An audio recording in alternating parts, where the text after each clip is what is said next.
Sabagay, may point ka.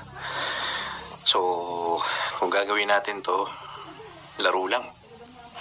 Oo, laro lang. Walang seryosohan.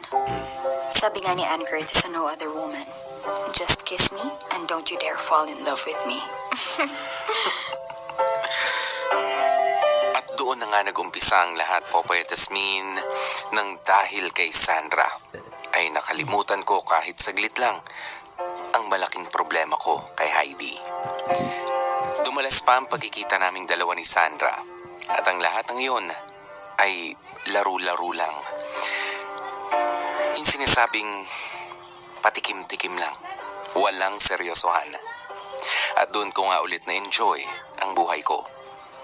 Popoy at Tasmin, may parte sa akin na nakukonsensya na rin dahil naglolo ko na ako sa asawa ko. Pero naisip ko, si Heidi nga ang una nagloko. Nagsinungaling at nanakit sa akin. Kaya bakit ako nakukonsensya? Bakit ko iisipin ang nararamdaman niya kung siya mismo ay hindi inisip ang mararamdaman ko noong nagloko siya? Noong mga oras na yon, quits na kami. Tabla na kami ng asawa kong si Heidi.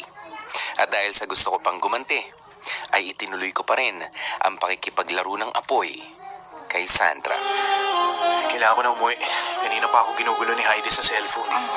Mamaya na. Gutom pa ako eh. Alam mo, gusto ko man, pero kailangan ko na talaga umuwi. Magkikita naman tayo sa Sabado, di ba? Alam mo, nagtataka lang talaga ako.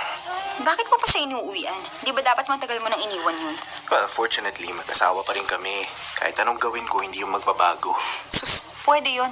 Mag-file ka ng annulment. Matrabaho, nakaka-stress, tsaka mahal yun. Nakakaubos ng pera. Kaya, hinahayaan ko na lang siya sa gusto niyang gawin sa buhay niya. Wala na akong pakialam sa kanya. Oh, wala ka na palang pakialam. Bakit hindi ka pa magstay dito? Another round? Ikaw kailangan ko na talaga umuwi. Tsaka may pasok pa ako bukas.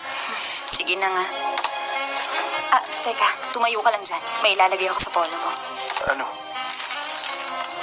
Ayan! Perfect! Baliw ka talaga. Bakit mo nilagyan ng kiss mark yung polo ko? Ito naman ang arte. Tinutulungan na nga kita makaganti dyan sa asawa mo. Ayos lang yan. Gusto mo maglagay pa ako ng panty sa bag mo eh. Ano, pipiliin ko yung pula para alam mo na, seductive. Huwag na. Bakit pa parang pati ikaw, nabibwisit kay Heidi? Manluloko siya eh. At galit ako sa mga